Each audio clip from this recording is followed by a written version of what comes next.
Hey there, Saki here from SAKITECH, and in today's video I will share 25 plus tips, tricks, and features for your iPhone XS Max so that you can quickly get acquainted with your new and shiny iPhone XS Max. Now of course these tips also apply to your iPhone XS, so let's dive in and discover right away. And of course if you do use Twitter, Instagram, or Facebook, make sure to follow me on all at SAKITECH Online. Alright, so the very first thing I want to talk about is the basic navigation skills so you can easily navigate on your iPhone XS Max or the XS. So first and foremost, if you're inside an application and you want to go back into the home screen, what you do is you swipe up and that takes you right back to the home screen. And if you are in the home screen and you want to access your most recently used applications, you swipe from bottom to top just like this. You wait a few moments, you just let go, and then your cards appear here, and these are your recently used applications, and then you can navigate through these as you please. Now if you want to kill any one of these apps, all you do is swipe it up and it's gone, okay? And when you're done swiping up your applications, you can go into the one that you want to use, and then again, if you want to go back into your recent apps, you do the same thing over here, and it's right there, okay? So that's fantastic. You also have the ability to switch between apps right when you're in the app without having to pull it up. So what you can do is you can swipe from the bottom just like this, and it's going to go to the other app, okay? So there you go. So that's absolutely fantastic. So that's another way to navigate. And of course, I'm going to show you guys how to access your control center. So basically what you want to do is you want to swipe on the top right, swipe down from the top right, and that's going to bring down the control center. If you want to bring up the notifications panel down, you swipe up anywhere in this area. So if I go like this, that's my notifications. And then if I swipe this down, it's going to be my control center. Now I want you guys to understand the control center is fully customizable, and I'm going to be talking about that in a minute. But for now, I want you to know that every single button here has 3D touch enabled. So if I press hard on the screen, it's going to expand that particular button and give me even more options, such as this brightness slider indicator here that allows me to change the brightness. And also when I press hard here, I have a couple options here that pertains to the display that allows me to change some display settings, such as turning on or off the true tone and the night shift options. Same thing is possible with the volume. So if I press and hold, I got the bigger volume slider. With the music player, I get a bigger music player and a bunch of options at the bottom. Even with the flashlight, I get access to turn on the flashlight and even change the levels of the intensity of the actual flashlight. And if I press and hold, press hard on the camera, I get a bunch of options that'll take me directly into the corresponding setting.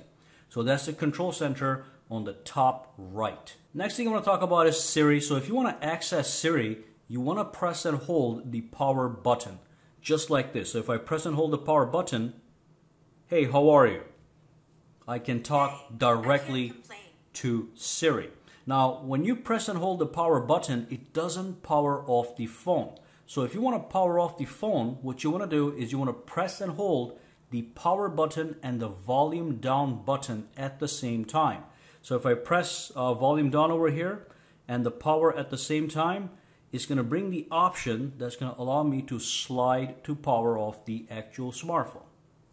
Additionally, if you want to take a screenshot of your iPhone's screen of the display, what you want to do is you want to quickly press volume up and the power key at the same time, just like this. So volume up, power, quick, boom, it takes a screenshot, puts it down here. You can tap on this guy.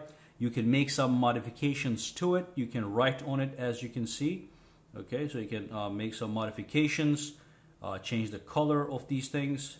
And then when you're done, you click done, and that gets saved into your actual photos, or you can just delete it if you don't like the actual screenshot. Now your iPhone XS Max and the iPhone XS come with some amazing cameras, but you have to know how to use the camera. So if you go to the camera, and let's say you go over to the video settings and you try to record a video, it actually records at a regular resolution. You do have to go to the settings and the camera settings, which reside in the settings over here, to make modifications to the actual video quality. So do go to the settings and scroll down till you'll see the actual camera right here. You go inside the camera, and then what you want to do is you want to tap on record video, And as you can see, by default, it is set to record at 1080p, which is high definition at 30 frames per second. So if you were to go to your phone right now, access the camera, and start to record some video, it's going to record at 1080p at 30 frames per second, which is a good quality, but it's not the best you can do. For a smoother video, you can choose 1080p high definition at 60 frames per second, or you can also do 4K at 24, 30, or 60. Now, when you make these modifications, you will see some indication on the camera app that they have been modified. So right now, when I go to the camera, you see nothing. Okay, you just see the recording screen. But if I go back here and choose 60, if I go back into the actual camera, you'll see on the top it'll say HD 60. So that means 60 frames per second, high definition. If I go back up here and I choose 4K at 24, you're going to see that reflected 4K 24. Okay, so that's a good way to know exactly what's happening. If you don't see anything, this is what's happening. If you do 4K at 60 and go right back into it, it's going to say 4K 60 on the top. Alrighty. Now the same thing applies to slow motion video. So if you record slow motion, right now it's just doing the regular settings. But if you go back into the settings, go back, go to record slow-mo, and you choose 1080p at 120, it's going to show you that that's the option that you have chosen. So high definition 120. That's for slow motion video. And if I go back, this is the standard, which is 1080p at 240. You're not going to see anything. So you know exactly what's going on in the background. Now the next thing I want to talk about pertains to security. So let me go to the settings and let me go to Face ID and passcode. And I'm assuming by now you have set up your Face ID so you can unlock your iPhone using your face. Let me go in here really quick.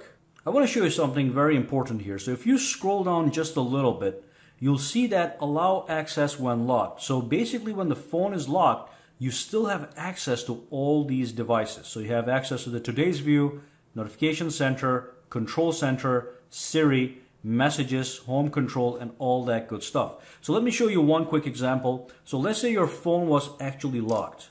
Somebody opened the phone and it's locked, but they can still access your Control Center.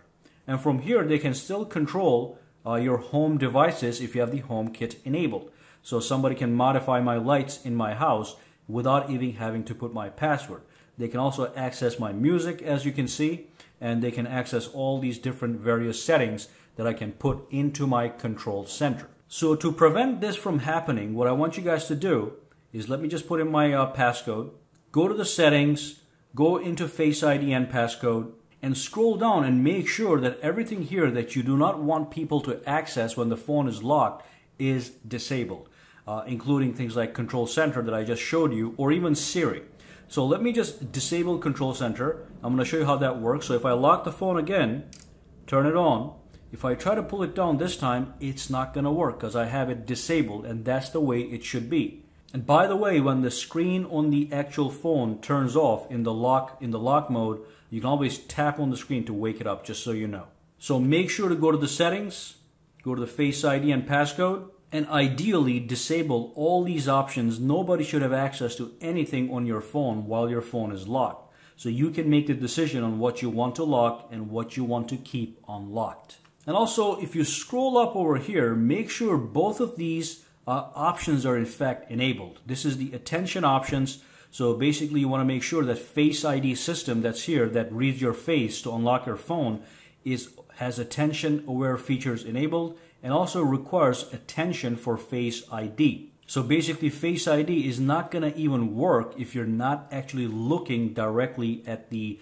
iPhone. So if you're looking some other way, but the phone is still facing your face, it's not going to attempt to unlock. This is just an extra measure of security. You have to look at your phone for it to unlock. So nobody can just grab your phone, use the phone to look at you, and unlock your phone for you. The phone will know that you're looking at it. And with this one here, so it's not going to dim the display of your smartphone while it knows that you're actually looking at the smartphone. So make sure these two things are also enabled. All right. Additionally, make sure all these are enabled. These allow you to use your Face ID to unlock your phone, obviously, to make purchases on iTunes and App Store to use Apple Pay at the store, and also to autofill passwords using the autofill feature built into the iPhone, iOS. All right? Now, I didn't mention to you guys that the control center here can be fully customized. So basically, there's much more here you can add. If I go to the settings, and if I go up a little bit, if I go to the control center, I can tap on customize controls. And from here, as you can see, these are the things that have been added. But you can add all these options. You can add the notes, the magnifier, the low power mode. You can add the do not disturb mode. You can add the Apple TV remote. So now if I go back to my control center, it's more populated. I have access to the Apple remote. So if you have an Apple TV, you can control the Apple TV using this remote here, and you can choose which Apple TV you want to control. In my case, if I tap on living room, it's going to control the living room controls. Let me go back out, and then you got the do not disturb while driving. You tap it to activate that, so when you're driving, you're not going to get any kind of notifications. The iPhone just knows what's happening. But that's how you customize your control center, okay? Now let me go back here to the settings, and again, all the red ones are the ones you can remove, and all the green ones are the ones you can add. If I add all of these guys, the control center is just going to get bigger and bigger, okay? So if I pull this down, now I have a humongous control center with one option here that's pretty cool. This one here, if you press hard, it allows you to record the screen. So if I tap on start recording, now it's going to count down and it's going to start to record the actual screen. So it's recording whatever I'm doing on the screen right now. Okay, so as you can see, there's even an indication here. The red means it's recording something. If I go back, I can press and hold. I can tap on stop recording, and it's going to tell me screen recording has been saved to actual photos. All right, and of course, if I go into the photos, you'll see that screen recording right here. So look, that's exactly what I just recorded. So this is a great way to share information with somebody or show them how to get something done. Now, there's a couple new features on iOS 12 that are really nice to use. One of them is the screen time feature. So if I go back to the settings, the main screen, if you scroll down, you'll see the screen time option. You tap on the screen time, and the screen time basically shows you exactly how you've been using your iPhone. If I tap on this guy, it gives me some details. So for 46 minutes, I've been using this kind of app. I've used my iPhone 46 minutes total so far today. I've been using it for creative tasks for 1 minute. I've been using it for social networking for 17 seconds. But it gives you a full breakdown on exactly what you're doing on your iPhone, as you can see. It even tells me that I've been in the settings for 16 minutes. Now, if I go to last 7 days, it's going to give me a breakdown for the last 7 days, okay? And the good thing is, by knowing what you're doing, you can also stop doing things that you think you're doing too much. So you can do things like downtime. So you can actually control the way you use your iPhone. You can tap on downtime. You can say enable downtime. You can pick a schedule. Let's say you want downtime to activate from 10 p.m. at night to 7 a.m. in the morning. And then you go over to the always allowed after you set your downtime.